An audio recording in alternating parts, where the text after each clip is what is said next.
Hi guys, welcome to cinema facts. Bhaje Vaayu ವೇಗಂ 2024ರಲ್ಲಿ release ಆಗಿದ್ದ Telugu crime thriller ಚಿತ್ರ. ಚಿತ್ರದ hero ಆಗಿರೋ ವೆಂಕಟ್ ಯಾವ್ದೋ ಕೇಸ್ ಒಪ್ಕೊಂಡು ಸೈನ್ ಹಾಕ್ತಾನೆ. ಇನ್ನೊಂದು ಕಡೆ ಅವ್ರ ತಂದೆ ಹಾಸ್ಪಿಟಲ್ ನಲ್ಲಿ ಸಾವು ಬದುಕಿನ ನಡುವೆ ಹೋರಾಟ ಮಾಡ್ತಾ ಇದ್ದಾರೆ. ಇನ್ನು 1 ಗಂಟೆಯಲ್ಲಿ 20 ಲಕ್ಷ ಕಟ್ಟಿಲ್ಲ ಅಂದ್ರೆ ಇವರು ಸತ್ತು ಹೋಗ್ತಾರೆ. ಆದ್ರೆ ಇವರು ವೆಂಕಟ್ಗೆ ಸ್ವಂತ ಅಪ್ಪ ಅಲ್ಲ. ಅಸಲಿಗೆ ವೆಂಕಟ್ ಯಾರು, ಅವನು ಒಪ್ಕೊಂಡಿರೋ ಕೇಸ್ ಯಾವ್ದು ಅನ್ನೋ ಕಥೆಯನ್ನ ಸಖತ್ ಟ್ವಿಸ್ಟ್ ಗಳೊಂದಿಗೆ ಹೇಳಿರ್ತಾರೆ. ಮೂವಿ ಸ್ಟಾರ್ಟಿಂಗ್ ನಲ್ಲಿ ಚಿತ್ರದ ಹೀರೋ ವೆಂಕಟ್ ಪೊಲೀಸ್ ಸ್ಟೇಷನ್ ನಲ್ಲಿ ಯಾವ್ದೋ ಕೇಸ್ ಒಪ್ಕೊಂಡು ಸೈನ್ ಹಾಕ್ತಾನೆ. ಕತೆ ಫ್ಲಾಶ್ ಬ್ಯಾಕ್ ಗೆ ಹೋಗುತ್ತೆ. ವೆಂಕಟ್ಗೆ ಚಿಕ್ಕ ವಯಸ್ಸಿನಿಂದ ಕ್ರಿಕೆಟ್ ಪ್ಲೇಯರ್ ಆಗ್ಬೇಕು ಅನ್ನೋ ಆಸೆ. ಸಾಲ ತೀರ್ಸೋಕೆ ಆಗದೆ ವೆಂಕಟ್ನ ತಾಯಿ ತಂದೆ ಸೂಸೈಡ್ ಮಾಡ್ಕೊಂಡು ಸತ್ತು ಹೋಗ್ತಾರೆ. ಸಾಲ ಕೊಟ್ಟಿದ್ದ ವ್ಯಕ್ತಿ ವೆಂಕಟ್ನ ಜೀತದಾಳಾಗಿ ಇಟ್ಕೊಳ್ತೀನಿ ಅಂತ ಹೇಳುವಾಗ ಲಕ್ಷ್ಮಯ್ಯ ಅನ್ನೋ ವ್ಯಕ್ತಿ ಆ ಸಾಲ ನಾನ್ ತೀರಿಸ್ತೀನಿ ಅಂತ ಆಸ್ತಿ ಪತ್ರ ಕೊಟ್ಟು ವೆಂಕಟ್ನ ಅವ್ರ ಮನೆಗೆ ಕರ್ಕೊಂಡು ಹೋಗ್ತಾರೆ. ಲಕ್ಷ್ಮಯ್ಯ ಅಂಡ್ ವೆಂಕಟ್ನ ತಂದೆ ಒಳ್ಳೆ ಫ್ರೆಂಡ್ಸ್ ಆಗಿದ್ರು. ಲಕ್ಷ್ಮಯ್ಯ ಹಾಗೂ ಅವರ ಹೆಂಡತಿ ವೆಂಕಟ್ನ ಸ್ವಂತ ಮಗನ್ ತರ ನೋಡ್ಕೊಳ್ತಾರೆ.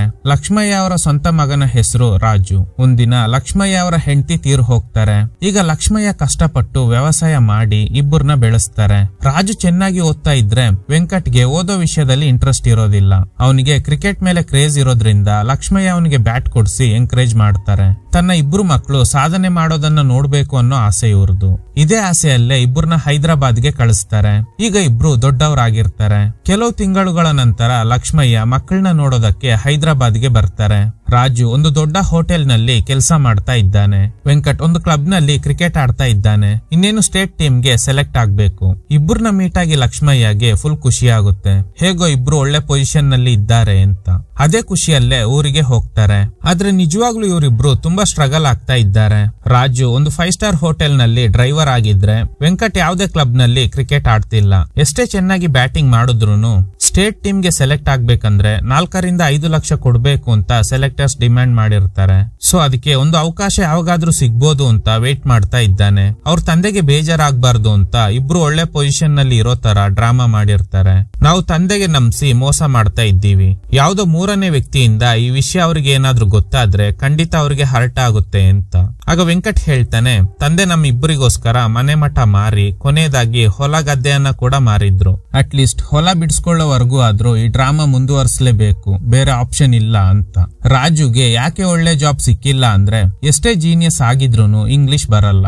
ಅದೇ ಕಾರಣಕ್ಕೆ ಯಾವುದೇ ಸಾಫ್ಟ್ವೇರ್ ಕಂಪನಿಯಲ್ಲಿ ಜಾಬ್ ಸಿಕ್ಕಿಲ್ಲ. ಹೀಗಿರುವಾಗ ಒಬ್ಬ ವ್ಯಕ್ತಿ 5 ಲಕ್ಷ ಕೊಟ್ರೆ ಇಂಗ್ಲಿಷ್ ಗೊತ್ತಿಲ್ಲದೆ ಹೋದ್ರೂನು ಜಾಯ್ನಿಂಗ್ ಲೆಟರ್ ಸಿಗೋ ತರ ಮಾಡ್ತೀನಿ ಅಂತ ಮೋಸ ಮಾಡಿದ್ದಾನೆ. ಫೇಕ್ ಎಕ್ಸ್ಪೀರಿಯನ್ಸ್ ಫಿಲ್ ಮಾಡಿ ಜಾಬ್ ಕೊಡ್ಸಿರ್ತಾನೆ. ಆದ್ರೆ ಬ್ಯಾಕ್ ಗ್ರೌಂಡ್ ಚೆಕ್ ಮಾಡಿದಾಗ ಈ ವ್ಯಕ್ತಿ ರಾಜುಗೆ ಕೆಲಸ ಕೊಡ್ಸೋದಕ್ಕೆ ಫೇಕ್ ಎಕ್ಸ್ಪೀರಿಯನ್ಸ್ ಫಿಲ್ ಮಾಡಿದ್ದಾನೆ ಅನ್ನೋದು ಗೊತ್ತಾಗುತ್ತೆ. ಆದ್ರೆ ಸಿಕ್ಕಾಕೊಳ್ಳೋ ಸಂದರ್ಭ ಬಂದಾಗ ರಾಜು ಎಕ್ಸ್ಪೀರಿಯನ್ಸ್ ಇದೆ ಅಂತ ಹೇಳಿದ್ರಿಂದಾನೆ ಫಿಲ್ ಮಾಡ್ದೆ ಅಂತ ಸುಳ್ಳು ಹೇಳ್ತಾನೆ. ಇದರಿಂದ ಟ್ರಿಗರ್ ಆಗಿದ್ದ ರಾಜು ಜಾಬ್ ಕೊಡ್ಸಿದ ವ್ಯಕ್ತಿ ಮೇಲೆ ಹಲ್ಲೆ ಮಾಡ್ತಾನೆ. ಇದರಿಂದ ಕಂಪನಿಯವರು ರಾಜುಗೆ ಬೇರೆ ಯಾವುದೇ ಸಾಫ್ಟ್ವೇರ್ ಕಂಪನಿಯಲ್ಲಿ ಕೆಲಸ ಸಿಗಬಾರ್ದು ಅಂತ ಬ್ಲಾಕ್ ಲಿಸ್ಟ್ ಮಾಡ್ತಾರೆ. ಸೊ ಈಗ ವೆಂಕಟ್ ಸ್ಟೇಟ್ ಟೀಮ್ ಗೆ ಸೆಲೆಕ್ಟ್ ಆಗ್ಬೇಕಂದ್ರೆ 4 ರಿಂದ 5 ಲಕ್ಷ ಕೊಡ್ಬೇಕು. ಇನ್ನು ರಾಜುಗೆ ಯಾವುದೇ ಸಾಫ್ಟ್ವೇರ್ ಕಂಪನಿಯಲ್ಲಿ ಕೆಲಸ ಸಿಗಲ್ಲ. ಈಗ ಇಬ್ರಿಗೂ ಏನ್ ಮಾಡ್ಬೇಕು ಅಂತ ಗೊತ್ತಿಲ್ಲದೆ ಟೆನ್ಷನ್ ನಲ್ಲಿ ಇದ್ದಾರೆ. ಏನೇ ಆದ್ರೂ ಅವ್ರ ತಂದೆ ಇವರಿಗೋಸ್ಕರ ಖರ್ಚು ಮಾಡಿರೋ ಹಣ ಸಂಪಾದನೆ ಮಾಡೋವರೆಗೂ ವಾಪಸ್ ಊರಿಗೆ ಹೋಗ್ಬಾರ್ದು ಅಂತ ಡಿಸೈಡ್ ಮಾಡ್ತಾರೆ. ಇನ್ನೊಂದು ಕಡೆ ಇಡೀ ಹೈದರಾಬಾದ್ ನ ಇಬ್ರು ಬ್ರದರ್ಸ್ ಕಂಟ್ರೋಲ್ ಮಾಡ್ತಾ ಇರ್ತಾರೆ. ಅಣ್ಣ ಜಾರ್ಜ್, ತಮ್ಮ ಡೇವಿಡ್. ಜನ ಮಾತಾಡ್ಕೊಳ್ಳೋ ಪ್ರಕಾರ ಇವರಿಬ್ರು ಕರ್ನಾಟಕದಿಂದ ಹೈದರಾಬಾದ್ ಗೆ ಬಂದು ಒಂದು ಫ್ಯಾಕ್ಟರಿಯಲ್ಲಿ ಕೆಲಸ ಮಾಡ್ತಿದ್ರು. ನಂತರ ಸ್ಟೆಪ್ ಬೈ ಸ್ಟೆಪ್ ಬೆಳೆದು ಕರೆಂಟ್ಲಿ ಜಾರ್ಜ್ ಮೇಯರ್ ಆಗಿದ್ದಾರೆ. ಇವ್ರ ಪವರ್ ಇಂದಾನೆ ಒಬ್ರು MLA ಈಗ CM ಆಗಿದ್ದಾರೆ. ಎಲೆಕ್ಷನ್ ಬಂದ್ರೆ ಯಾರು ಯಾವ ಏರಿಯಾದಲ್ಲಿ ನಿಂತ್ಕೋಬೇಕು ಅಂತ ಡಿಸೈಡ್ ಮಾಡೋದು ಇವ್ರೆ. ಹೋಮ್ ಮಿನಿಸ್ಟರ್ ಆದ್ರೂ ಇವ್ರ ಮುಂದೆ ತಲೆ ಬಾಗ್ಲೇಬೇಕು. ಒಂದಿನ ಹೋಮ್ ಮಿನಿಸ್ಟರ್ ಜಾರ್ಜ್ ನ ಮೀಟ್ ಆಗಿ ಬರೋ ಎಲೆಕ್ಷನ್ ನಲ್ಲಿ ನಮ್ಮ ಬಾಮೈದ ಭಾಗವಹಿಸಬೇಕು ಅಂತ ಅನ್ಕೊಂಡಿದ್ದಾನೆ ಅಂತ. ಆದ್ರೆ ಜಾರ್ಜ್ ಅದು ಆಲ್ರೆಡಿ ಫಿಕ್ಸ್ ಆಗಿದೆ, ನೆಕ್ಸ್ಟ್ ಟೈಮ್ ನೋಡೋಣ ಅಂತ ಹೇಳ್ತಾರೆ. ಹೋಮ್ ಮಿನಿಸ್ಟರ್ ಎಷ್ಟೇ ರಿಕ್ವೆಸ್ಟ್ ಮಾಡಿದ್ರು ಜಾರ್ಜ್ ಕೇಳೋದಿಲ್ಲ. ನಮ್ಮ ಅಣ್ಣನ್ ಮಾತಿಗೆನೆ ಎದುರುತ್ರ ಕೊಡ್ತೀಯಾ ಅಂತ ಡೇವಿಡ್ ಬೇರೆ ಕಿರ್ಚಾಡ್ತಾ ಇದ್ದಾರೆ. ಬೇರೆ ದಾರಿ ಇಲ್ದೆ ಹೋಮ್ ಮಿನಿಸ್ಟರ್ ಅಲ್ಲಿಂದ ಹೋಗ್ತಾರೆ. ಕಟ್ ಮಾಡಿದ್ರೆ ಲಕ್ಷ್ಮಯ್ಯ ಊರಿನ ಜನರಿಗೆ ಹೇಳ್ತಾರೆ ರಾಜು ಹಾಗೂ ವೆಂಕಟ್ ಒಳ್ಳೆ ಜಾಬ್ ನಲ್ಲಿ ಇದ್ದಾರೆ ಅಂತ. ವೆಂಕಟ್ ಇವರು ಸ್ಟೇ ಆಗಿದ್ದ ಆಪೋಸಿಟ್ ಮನೆಯಲ್ಲಿ ಇರುವ ಐಶ್ವರ್ಯ ಅನ್ನೋ ಹುಡುಗಿನ ಲವ್ ಮಾಡ್ತಾ ಇದ್ದಾನೆ. ಅವಳು ಕೂಡ ಇವನ್ನ ಲವ್ ಮಾಡ್ತಾ ಇರ್ತಾಳೆ. ರಾಜು ಕೆಲಸ ಮಾಡ್ತಿರೋ 5 ಸ್ಟಾರ್ ಹೋಟೆಲ್ ಡೇವಿಡ್ ದೇ ಆಗಿರುತ್ತೆ. ಎವ್ರಿ ಫ್ರೈಡೆ ಡೇವಿಡ್ ಬೇರೆ ಬೇರೆ ಹುಡುಗಿರ್ನ ಕರ್ಕೊಂಡು ಹೋಟೆಲ್ಗೆ ಬರ್ತಾರೆ. ಪ್ರತಿ ಸಲ ಬಂದಾಗ ರಾಜುನೇ ಇವ್ರ ಕಾರ್ನ ಪಾರ್ಕಿಂಗ್ ಮಾಡ್ತಾನೆ. ಅದಕ್ಕೆ ಡೇವಿಡ್ ಟಿಪ್ ಆಗಿ 2,000 ಕೊಡ್ತಾರೆ. ಕಟ್ ಮಾಡಿದ್ರೆ ವೆಂಕಟ್ ಒಂದು ಪಬ್ಗೆ ಹೋಗಿ ಶೇಖರ್ ಅನ್ನೋ ವ್ಯಕ್ತಿ ಹತ್ರ ಪದೇ ಪದೇ ಬೆಟ್ಟಿಂಗ್ ಆಡ್ತಾ ಇರ್ತಾನೆ. 500ರಿಂದ 1,000 ರೂಪಾಯಿ ಮಾತ್ರ ಬೆಟ್ಟಿಂಗ್ ಮಾಡ್ತಾನೆ. ಬೆಟ್ ಕಟ್ಟಿದ ಪ್ರತಿ ಸಲ ವೆಂಕಟ್ ಮಾತ್ರ ಗೆಲ್ತಾ ಇರ್ತಾನೆ. ಯಾಕಂದ್ರೆ ವೆಂಕಟ್ ಪಕ್ಕ ಕ್ಯಾಲ್ಕುಲೇಟ್ ಮಾಡಿ ಬೆಟ್ ಕಟ್ತಾ ಇರ್ತಾನೆ. ಹೀಗಿರುವಾಗ ಒಂದಿನ ಲಕ್ಷ್ಮಯ್ಯಗೆ ವೆಂಕಟ್ ಬೆಟ್ಟಿಂಗ್ ಆಡ್ತಾ ಇದ್ದಾನೆ ಅಂಡ್ ರಾಜು 5 ಸ್ಟಾರ್ ಹೋಟೆಲ್ ನಲ್ಲಿ ಡ್ರೈವರ್ ಆಗಿದ್ದಾನೆ ಅನ್ನೋ ವಿಷಯ ಗೊತ್ತಾಗುತ್ತೆ. ಈ ವಿಷಯನ ರಾಮಯ್ಯ ಅನ್ನೋ ವ್ಯಕ್ತಿ ಹೇಳಿದ್ರಿಂದಾನೇ ಲಕ್ಷ್ಮಯ್ಯಗೆ ಗೊತ್ತಾಗಿರುತ್ತೆ. ರಾಮಯ್ಯ ಯಾರು ಅಂದ್ರೆ ವೆಂಕಟ್ನ ಸ್ವಂತ ತಾಯಿ ತಂದೆಗೆ ಸಾಲ ಕೊಟ್ಟಿದ್ದ ವ್ಯಕ್ತಿ. ಊರಿನ ಜನರ ಮುಂದೆ ಲಕ್ಷ್ಮಯ್ಯನ ಗೇಲಿ ಮಾಡ್ತಾರೆ. ಏನೋ ಅವರಿಬ್ರು ದೊಡ್ಡ ಕೆಲಸದಲ್ಲಿ ಇದ್ದಾರೆ ಅಂತ ಹೇಳ್ತಿದ್ದೆ, ಈಗ ಗೊತ್ತಾಯ್ತಾ ಅಂತ. ರಾಜು ಹಾಗೂ ವೆಂಕಟ್ಗೆ ಬಾಲ್ಯ ಸ್ನೇಹಿತ ಒಬ್ಬ ಇದ್ದಾನೆ. ಅವನ ಹೆಸರು ಗಣೇಶ್. ಅವನು ಕೂಡ ರಾಮಯ್ಯ ಹೇಳ್ತಿರೋದು ನಿಜ ಅಂತ ಹೇಳಿದ್ರಿಂದ ಅಪ್ಸೆಟ್ ಆಗಿದ್ದ ಲಕ್ಷ್ಮಯ್ಯ ಕೆಳಗಡೆ ಬಿದ್ದೋಗ್ತಾರೆ. ಅವ್ರನ್ನ ಗಣೇಶ್ ತಕ್ಷಣ ಹಾಸ್ಪಿಟಲ್ಗೆ ಸೇರಿಸಿ ರಾಜು ಅಂಡ್ ವೆಂಕಟ್ಗೆ ವಿಷಯ ಹೇಳ್ತಾನೆ. ವಿಷಯ ಗೊತ್ತಾಗಿದ್ರಿಂದ ಇಬ್ರು ಗಾಬರಿಯಾಗಿ ಲಕ್ಷ್ಮಯ್ಯ ಅಡ್ಮಿಟ್ ಆಗಿದ್ದ ಹಾಸ್ಪಿಟಲ್ಗೆ ಬರ್ತಾರೆ. ಕಳೆದ 40 ವರ್ಷಗಳಿಂದ ಹೊಲಕ್ಕೆ ಸ್ಪ್ರೇ ಮಾಡ್ತಾ ಇರೋದ್ರಿಂದ ಲಂಗ್ಸ್ ಗೆ ಇನ್ಫೆಕ್ಷನ್ ಆಗಿದೆ. ಸೊ ಆದಷ್ಟು ಬೇಗ ಆಪರೇಷನ್ ಮಾಡಬೇಕು, ಇಲ್ಲ ಅಂದ್ರೆ ಅವರು ಬದುಕುಳಿಯೋದು ಕಷ್ಟ. ಆಪರೇಷನ್ ಗೆ 20 ಲಕ್ಷ ಖರ್ಚಾಗುತ್ತೆ ಅಂತ ಡಾಕ್ಟರ್ ಹೇಳ್ತಾರೆ. ಸೊ ಈಗ 20 ಲಕ್ಷ ಅರೇಂಜ್ ಮಾಡೋದಕ್ಕೆ ವೆಂಕಟ್ ಮತ್ತೆ ಸಿಟಿಗೆ ಬರ್ತಾನೆ. ರಾಜು ತಂದೆ ಜೊತೆನೆ ಇದ್ದಾನೆ. ಅವರಿಬ್ರು ಸೇವ್ ಮಾಡಿದ್ದ ಹಣ ಗೊತ್ತಿರೋ ಫ್ರೆಂಡ್ಸ್ ಹತ್ರ ಸ್ವಲ್ಪ ಹಣ ಕಲೆಕ್ಟ್ ಮಾಡ್ತಾನೆ. ಶೇಖರ್ ಹಾಗೂ ಐಶ್ವರ್ಯಗೆ ವಿಷಯ ಗೊತ್ತಾಗಿದ್ರಿಂದ ಅವರು ಕೂಡ ಸ್ವಲ್ಪ ಹಣ ಕೊಡ್ತಾರೆ. ಐಶ್ವರ್ಯ ಒಂದು ಬ್ಯೂಟಿ ಪಾರ್ಲರ್ ನಲ್ಲಿ ಕೆಲಸ ಮಾಡ್ತಾ ಇದ್ದಾಳೆ. ರಾಜು ಅವನು ಕೆಲಸ ಮಾಡ್ತಿರೋ ಹೋಟೆಲ್ ನಲ್ಲಿರೋ ಫ್ರೆಂಡ್ಸ್ ಹತ್ರ ಹೆಲ್ಪ್ ಕೇಳಿದ್ರಿಂದ ಅವರು ಕೂಡ ಸ್ವಲ್ಪ ಹಣ ಕೊಡ್ತಾರೆ. ಟೋಟಲ್ 4 ಲಕ್ಷ ಕಲೆಕ್ಟ್ ಆಗಿದೆ. ಆದ್ರೆ ಆಪರೇಷನ್ ಗೆ ಇನ್ನು 16 ಲಕ್ಷ ಬೇಕು. ಬೇರೆ ದಾರಿ ಇಲ್ಲದೆ ಶೇಖರ್ ಹತ್ರ ಕ್ರಿಕೆಟ್ ಬೆಟ್ಟಿಂಗ್ ಆಡೋದಕ್ಕೆ ಹೋಗ್ತಾನೆ. ಆದ್ರೆ ಶೇಖರ್ ಸಣ್ಣ ಬೆಟ್ಟಿಂಗ್ ಮಾತ್ರ ನಡೆಸ್ತಾ ಇರ್ತಾರೆ. ಅದೇ ಪಬ್ ನಲ್ಲಿ ವಂಶಿ ಅನ್ನೋ ವ್ಯಕ್ತಿ ಲಕ್ಷಗಟ್ಟಲೆ ಬೆಟ್ಟಿಂಗ್ ದಂಧೆ ನಡೆಸ್ತಾ ಇರ್ತಾನೆ. ವೆಂಕಟ್ ಅಲ್ಲಿಗೆ ಹೋಗಿ ಎಂಐ ವರ್ಸಸ್ ಸಿಎಸ್ಕೆ ಮ್ಯಾಚ್ ನಡೀತಾ ಇರುವಾಗ ಸಿಎಸ್ಕೆ ಮೇಲೆ 4 ಲಕ್ಷ ಬೆಟ್ ಕಟ್ಟಿ 40 ಲಕ್ಷ ಗೆಲ್ತಾನೆ. ವಂಶಿ ನಾಳೆ ಬೆಳಗ್ಗೆ ನಿಮ್ ರೂಮ್ ಹತ್ರ ಬಂದು ದುಡ್ಡು ಕೊಡ್ತೀನಿ ಅಂತ ಹೇಳ್ತಾನೆ. ಆಪರೇಷನ್ ಗೆ ದುಡ್ಡು ಅರೇಂಜ್ ಆಗಿದೆ ಅಂತ ವೆಂಕಟ್ ರಾಜುಗೆ ಹೇಳ್ತಾನೆ. ಕಟ್ ಮಾಡಿದ್ರೆ ವೆಂಕಟ್ ರೂಮ್ ಗೆ ಹೋಗುವಾಗ ಸಡನ್ ಆಗಿ ಒಂದು ಜೀಪ್ ಬಂದು ಪ್ರೆಗ್ನೆಂಟ್ ಲೇಡಿ ಬರ್ತಿದ್ದ ಬೈಕ್ ಗೆ ಡಿಕ್ಕಿ ಹೊಡೆಯುತ್ತೆ. ಸ್ಥಳದಲ್ಲಿದ್ದ ವೆಂಕಟ್ ಅವ್ರನ್ನ ಆಟೋ ಹತ್ಸಿ ಹಾಸ್ಪಿಟಲ್ ಗೆ ಕಳಿಸ್ತಾನೆ. ಆ ಜೀಪ್ ಓಡಿಸಿದ್ದ ವ್ಯಕ್ತಿ ಜೊತೆ ಗಲಾಟೆ ನಡೀತಾ ಇದೆ. ಆ ಜೀಪ್ ಓನರ್ ಹೆಸರು ಬಬ್ಲು. ಇದನ್ನ ನೋಡಿ ಸಿಐ ಜಗಳ ಬಿಡಿಸ್ತಾರೆ. ಸಿಐ ವೆಂಕಟ್ ಗೆ ಹೇಳ್ತಾರೆ, ನೀನು ಜಗಳ ಮಾಡ್ತಿರೋದು ಮೇಯರ್ ಜಾರ್ಜ್ ಅವ್ರ ಮಗನ್ ಜೊತೆ. ದೊಡ್ಡವ್ರ ಸಹವಾಸ ಬೇಡ, ಸುಮ್ನೆ ಇಲ್ಲಿಂದ ಹೋಗು ಅಂತ ಕಳಿಸ್ತಾರೆ. Next day Vamshi Venkat room ಗೆ ಬಂದು ಗೆದ್ದಿರೋ 40 ಲಕ್ಷ ಕೊಡದೆ ಬದಲಾಗಿ ವೆಂಕಟ್ ಹತ್ರ ಇದ್ದ 4 ಲಕ್ಷ ಕಿತ್ಕೊಳ್ತಾನೆ. ನಾನೇ ಅಲ್ವಾ ಬೆಟ್ಟಿಂಗ್ ನಲ್ಲಿ ಗೆದ್ದಿದ್ದು ಅಂತ ಕೇಳಿದಾಗ ವಂಶಿ ನೀನೇ ಬೆಟ್ಟಿಂಗ್ ನಲ್ಲಿ ಗೆದ್ದಿರೋದು ಅಂತ ಒಬ್ಬನ ಕೈಯಲ್ಲಿ ಹೇಳ್ಸು ನೋಡೋಣ. ಆಕ್ಚುಲಿ ವೆಂಕಟ್ ಸಿಎಸ್ಕೆ ಮೇಲೆ ಬೆಟ್ಟಿಂಗ್ ಮಾಡಿರ್ತಾನೆ. ಆದ್ರೆ ವಂಶಿ ನೀನು ಎಂಐ ಗೆಲ್ಲುತ್ತೆ ಅಂತ ಬೆಟ್ಟಿಂಗ್ ಕಟ್ಟಿರೋದಾಗಿ ಸುಳ್ಳು ಹೇಳ್ತಾನೆ. ಸೊ ಬೆಟ್ಟಿಂಗ್ ನಲ್ಲಿ ಸೋತಿರೋದ್ರಿಂದ ನೀನೇ ನನ್ಗೆ 40 ಲಕ್ಷ ಕೊಡ್ಬೇಕು. ಈಗ ನಿನ್ ಹತ್ರ ಇರೋ 4 ಲಕ್ಷ ತಗೊಂಡಿದ್ದೀನಿ. ಉಳಿದಿರೋ 36 ಲಕ್ಷ ರಾತ್ರಿ 9 ಗಂಟೆ ಒಳಗಡೆ ಕೊಡ್ಬೇಕು, ಇಲ್ಲ ಅಂದ್ರೆ ನಿನ್ನ ಸುಮ್ನೆ ಬಿಡಲ್ಲ ಅಂತ. ಈ ವಿಷಯ ಗೊತ್ತಾಗಿ ರಾಜು ಬೈತಾ ಇದ್ದಾನೆ, ಯಾಕೆ ಬೆಟ್ಟಿಂಗ್ ಆಡ್ದೆ ಅಂತ. ನಾನೇ ಬೆಟ್ಟಿಂಗ್ ನಲ್ಲಿ ಗೆದ್ದಿದ್ದು, 40 ಲಕ್ಷ ಅವನೇ ನನ್ಗೆ ಕೊಡ್ಬೇಕು, ಆದ್ರೆ ಮೋಸ ಮಾಡ್ಬಿಟ್ಟ. ಶೇಖರ್ ಹೇಳ್ತಾರೆ, ವೆಂಕಟ್ ಹೇಳ್ತಿರೋದು ನಿಜ, ಅವನೇ ಬೆಟ್ಟಿಂಗ್ ನಲ್ಲಿ ಗೆದ್ದಿದ್ದು. ಸತ್ಯ ಹೇಳಿದ್ರೆ ನನ್ ಹೆಂಡತಿ ಮಕ್ಕಳನ್ನ ಸಾಯಿಸ್ಬಿಡ್ತೀನಿ ಅಂತ ಧಮ್ಕಿ ಹಾಕ್ದ. ಅದಕ್ಕೆ ಬೇರೆ ದಾರಿ ಇಲ್ದೆ ಸುಮ್ನೆ ಇದ್ದೀನಿ ಅಂತ. ಆಗ ರಾಜು ಹೇಳ್ತಾನೆ, ನಾನು ಡೇವಿಡ್ ನ ಮೀಟ್ ಆಗ್ತೀನಿ, ವಿಷಯ ಹೇಳಿದ್ರೆ ಅವರು ಹೆಲ್ಪ್ ಮಾಡ್ತಾರೆ ಅಂತ. ತುಂಬಾ ಹೊತ್ತಾದ್ರೂ ಡೇವಿಡ್ ಇನ್ನೂ ಬಂದಿಲ್ಲ. ಇವತ್ತು ಶುಕ್ರವಾರ ಆಗಿರೋದ್ರಿಂದ ಖಂಡಿತ ಬರೋ ಸಾಧ್ಯತೆ ಇದೆ.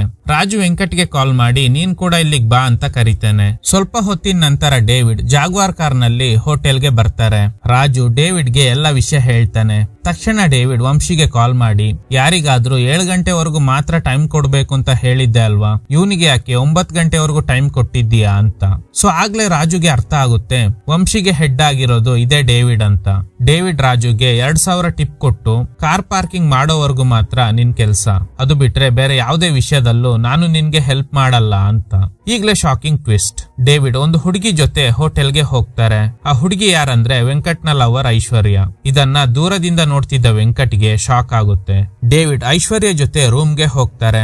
ಆಗ ಡೇವಿಡ್ ಕಡೆಯವರು ಕಾಲ್ ಮಾಡಿ ಬಬ್ಲು ಜೊತೆ ಗಲಾಟೆ ಮಾಡಿರೋದು ವೆಂಕಟ್ ಅನ್ನೋ ವ್ಯಕ್ತಿ ಅಂತ ಫೋಟೋ ಕಳಿಸ್ತಾರೆ. ಆ ಫೋಟೋನ ಐಶ್ವರ್ಯ ಕೂಡ ನೋಡಿ ಗಾಬರಿ ಆಗ್ತಾಳೆ. ಡೇವಿಡ್ ಅವ್ರ ಕಡೆಯವ್ರಿಗೆ ಕಾಲ್ ಮಾಡಿ ಬೆಳಗ್ಗೆ ಅಷ್ಟರಲ್ಲಿ ವೆಂಕಟ್ ಕತೆ ಮುಗಿಸ್ಬಿಡಿ ಅಂತ ಹೇಳ್ತಾರೆ. ಪಾರ್ಕಿಂಗ್ ನಲ್ಲಿ ವೆಂಕಟ್ ಅಪ್ಸೆಟ್ ಆಗಿರೋದನ್ನ ನೋಡಿ ರಾಜು ಹೇಳ್ತಾನೆ, ಇನ್ನು ಐಶ್ವರ್ಯನ ಮರ್ತು ಬಿಡು, ಅವಳು ನೀನ್ ಅನ್ಕೊಂಡಿರೋ ಹಾಗೆ ಒಳ್ಳೆ ಹುಡುಗಿ ಅಲ್ಲ ಅನ್ಸುತ್ತೆ ಅಂತ. ಆಗ ವೆಂಕಟ್, ನಾನು ಅವಳ ಬಗ್ಗೆ ಯೋಚನೆ ಮಾಡ್ತಿಲ್ಲ, ತಂದೆ ಆಪರೇಷನ್ಗೆ ಹೇಗೆ ದುಡ್ಡು ಅರೇಂಜ್ ಮಾಡೋದು ಅಂತ ಯೋಚನೆ ಮಾಡ್ತಾ ಇದ್ದೀನಿ. ಹೇಗೂ ವಂಶಿಗೆ ಬಾಸ್ ಡೇವಿಡ್ ಅಲ್ವಾ, ನಾನು ಬೆಟ್ಟಿಂಗ್ ನಲ್ಲಿ ಗೆದ್ರೂನು ದುಡ್ಡು ಕೊಡದೆ ಮೋಸ ಮಾಡಿದ್ದಾನೆ, ಸೊ ಈ ಕಾರನ್ನ ಮಾರ್ಬಿಡೋಣ ಅಂತ. ಆದ್ರೆ ಡೇವಿಡ್ ಬಗ್ಗೆ ಚೆನ್ನಾಗಿ ತಿಳ್ಕೊಂಡಿದ್ದ ರಾಜು ಬೇಡ ಅಂತ ಹೇಳ್ತಾನೆ. ನಮ್ಗೆ ಬೇರೆ ದಾರಿ ಇಲ್ಲ, ನಮ್ ತಂದೆ ಬದುಕ್ಬೇಕಂದ್ರೆ ಹಣ ಕಟ್ಲೇಬೇಕು ಅಂತ. ಹೇಗೋ ರಾಜುನ ಕನ್ವಿನ್ಸ್ ಮಾಡಿ ಕಾರ್ ತಗೊಂಡು ಹೋಗ್ತಾರೆ. ಬ್ಯಾಕ್ ಸೀಟ್ ನಲ್ಲಿ ಒಂದು ಬ್ಯಾಗ್ ಸಿಗುತ್ತೆ. ನೋಡಿದ್ರೆ ಅದ್ರಲ್ಲಿ 4-5 ಕೋಟಿ ಹಣ ಇದೆ. ಇದನ್ನ ನೋಡಿ ಇಬ್ರಿಗೂ ಶಾಕ್ ಆಗುತ್ತೆ. ಅಷ್ಟರಲ್ಲಿ ಡೇವಿಡ್ ರಾಜುಗೆ ಕಾಲ್ ಮಾಡಿ ಕಾರ್ ಎಲ್ಲಿ ಅಂತ ಕೇಳ್ತಾರೆ. ಸೊ ಕಾರ್ ಮಿಸ್ ಆಗಿರೋ ವಿಷಯ ಡೇವಿಡ್ಗೆ ಗೊತ್ತಾಗಿದ್ರಿಂದ ರಾಜುಗೆ ಭಯ ಆಗುತ್ತೆ. ಕಾರ್ ತಗೊಂಡೋಗಿ ಕೊಡೋಣ ಅಂದ್ರೆ ಸಿಟಿ ಪೂರ್ತಿ ಅವ್ರ ಕಂಟ್ರೋಲ್ ನಲ್ಲೇ ಇದೆ. ಕಾರ್ ಯಾಕೆ ತಗೊಂಡೋದೆ ಅಂತ ಕೇಳಿದ್ರೆ ಏನ್ ಹೇಳ್ಬೇಕು ಅಂತ ಕೂಡ ಗೊತ್ತಿಲ್ಲ. ಕಾರ್ ರಿಟರ್ನ್ ಕೊಟ್ರೆ ಡೇವಿಡ್ ಜೀವಂತವಾಗಿ ಬಿಡ್ತಾರೆ ಅನ್ನೋದಕ್ಕೆ ಯಾವುದೇ ಗ್ಯಾರಂಟಿ ಇಲ್ಲ. ರಾಜು ಹೇಳ್ತಾನೆ, ಹೊಸ ಕಾರ್ ಅಲ್ವಾ, ಟೆಸ್ಟ್ ಡ್ರೈವ್ ಮಾಡೋದಕ್ಕೆ ಹೋಗಿದ್ದೆ ಅಂತ ಹೇಳಿ ಮ್ಯಾನೇಜ್ ಮಾಡ್ತೀನಿ ಅಂತ. ವೆಂಕಟ್ ಕೂಡ ಒಪ್ಕೊಳ್ತಾನೆ. ಹೇಗೂ ಬ್ಯಾಗ್ ಅಲ್ಲಿ 4-5 ಕೋಟಿ ಇದೆ. ತಂದೆ ಆಪರೇಷನ್ಗೆ ಬೇಕಾಗಿರೋದು 20 ಲಕ್ಷ, ಅದನ್ನ ತಗೊಳ್ಳೋಣ. ಬ್ಯಾಗ್ ಅಲ್ಲಿ 20 ಲಕ್ಷ ಕಮ್ಮಿ ಆಗಿದೆ ಅಂತ ಅವರಿಗೆ ಗೊತ್ತಾಗಲ್ಲ. ಆ ದುಡ್ಡಲ್ಲಿ ಹಾಸ್ಪಿಟಲ್ ಬಿಲ್ ಪೇ ಮಾಡೋಣ. ಇನ್ ಕೇಸ್ ಡೇವಿಡ್ಗೆ ನಾವು ದುಡ್ಡು ತೆಗ್ದಿರೋ ವಿಷಯ ಗೊತ್ತಾದ್ರೆ ಊರ್ ಬಿಟ್ಟು ಹೋಗೋಣ ಅಂತ. ಸರಿ ಓಕೆ ಅಂತ ದುಡ್ಡು ಇಟ್ಕೊಳ್ಳೋದಕ್ಕೆ ಕವರ್ ಹುಡುಕ್ತಾ ಇದ್ದಾರೆ. ಕೊನೆಗೆ ಡಿಕ್ಕಿಲಿ ಇದೆಯಾ ನೋಡೋಣ ಅಂತ ಚೆಕ್ ಮಾಡಿದ್ರೆ ಇಲ್ಲೇ ಇನ್ನೊಂದು ಟ್ವಿಸ್ಟ್. ಡಿಕ್ಕಿಯಲ್ಲಿ ಮೇಯರ್ ಜಾರ್ಜ್ ಅವರ ಮಗ ಬಬ್ಲೂನ ಡೆಡ್ ಬಾಡಿ ಇದೆ. ಇಬ್ರಿಗೂ ಶಾಕ್ ಆಗುತ್ತೆ. ಮಗ ಮಿಸ್ಸಿಂಗ್ ಆಗಿರೋ ವಿಷಯ ತಿಳ್ಕೊಂಡಿದ್ದ ಜಾರ್ಜ್ ಪೊಲೀಸರಿಗೆ ಹುಡ್ಕೋದಕ್ಕೆ ಹೇಳ್ತಾರೆ. ಸಿಐ ಜಾರ್ಜ್ಗೆ ಹೇಳ್ತಾರೆ, ಬಬ್ಲು ಕಾಣೆ ಆಗೋದಕ್ಕೂ ಮುಂಚೆ ವೆಂಕಟ್ ಜೊತೆ ಗಲಾಟೆ ಆಗಿತ್ತು ಅಂತ. ಸೊ ಹಾಗಾದ್ರೆ ಫಸ್ಟ್ ವೆಂಕಟ್ನ ಪತ್ತೆ ಹಚ್ಚಿ ಅಂತ ಜಾರ್ಜ್ ಹೇಳ್ತಾರೆ. ಈ ಕಡೆ ಡೇವಿಡ್ ಟೆನ್ಷನ್ ಆಗಿ ರಾಜುಗೆ ಕಾಲ್ ಮಾಡ್ತಾರೆ, ಕಾರ್ ಎಲ್ಲಿ ಅಂತ. ಕಾಲ್ ಪಿಕ್ ಮಾಡಿದ್ದ ವೆಂಕಟ್ ಹೇಳ್ತಾನೆ, ಡಿಕ್ಕಿ ಓಪನ್ ಮಾಡಿ ನೋಡ್ದೆ ಅಂತ. ಗಾಬರಿ ಆಗಿದ್ದ ಡೇವಿಡ್ ನಿನ್ಗೆ ಏನ್ ಬೇಕು ಅಂತ ಕೇಳ್ತಾರೆ. ನನ್ಗೆ ಬರ್ಬೇಕಾಗಿರೋ ಹಣ ಕೊಟ್ರೆ ಈ ಕಾರ್ ನಿನ್ಗೆ ಕೊಡ್ತೀನಿ. ಸರಿ ಕಾರ್ ತಗೊಂಡು ಹೋಟೆಲ್ ಹತ್ರ ಬಾ. ನಾವು ಕಾರ್ ತಗೊಂಡು ಹೋಟೆಲ್ ಹತ್ರ ಬಂದ್ರೆ ನೀನು ನಮ್ಮಿಬ್ಬರನ್ನ ಜೀವಂತವಾಗಿ ಬಿಡಲ್ಲ. ಸೊ ಬ್ಯಾಗ್ ಅಲ್ಲಿ ಇರೋ ಹಣದಲ್ಲಿ ನಮ್ಗೆ ಸೇರ್ಬೇಕಾಗಿರೋ ಹಣ ತಗೊಂಡು ಕಾರನ್ನ ಇಲ್ಲೇ ಬಿಟ್ಟು ಹೋಗ್ತೀನಿ. ಆಮೇಲೆ ಕಾರ್ ಇರೋ ಲೊಕೇಶನ್ ಶೇರ್ ಮಾಡ್ತೀನಿ ಅಂತ. ಸೊ ಕಾರ್ ಡಿಕ್ಕಿಯಲ್ಲಿ ಬಬ್ಲು ಶವ ಇರೋದ್ರಿಂದ ಕಾರ್ ಅಲ್ಲೇ ಇದ್ರೆ ತೊಂದ್ರೆ ಆಗುತ್ತೆ. ಸರಿ ನಿನ್ ಗ್ಯಾಂಗ್ಗೆ ಸಂಬಂಧ ಇಲ್ದೇ ಇರೋ ವ್ಯಕ್ತಿನ ನಾನು ಹೇಳೋ ಲೊಕೇಶನ್ಗೆ ಕಳ್ಸು, ಕಾರ್ ಅವನಿಗೆ ಕೊಡ್ತೀನಿ ಅಂತ. ಸರಿ ಅಂತ ಒಪ್ಕೊಂಡಿದ್ದ ಡೇವಿಡ್ ಸೀಕ್ರೆಟ್ ಆಗಿ ಫಾಲೋ ಮಾಡಿ ಅಂತ ಅವನ್ ಕಡೆಯವ್ರಿಗೆ ಹೇಳ್ತಾರೆ. ಕಟ್ ಮಾಡಿದ್ರೆ ವೆಂಕಟ್ ಹೇಳಿದ್ದ ಜಾಗಕ್ಕೆ ಒಬ್ಬ ವ್ಯಕ್ತಿ ಬರ್ತಾನೆ. ರಾಜು ಅಂಡ್ ವೆಂಕಟ್ ದುಡ್ಡಿರೋ ಬ್ಯಾಗ್ ತಗೊಂಡು ಬರ್ತಾರೆ. ದೂರದಿಂದ ಡೇವಿಡ್ ಕಡೆಯವರು ಅಬ್ಸರ್ವ್ ಮಾಡ್ತಾ ಇದ್ದಾರೆ.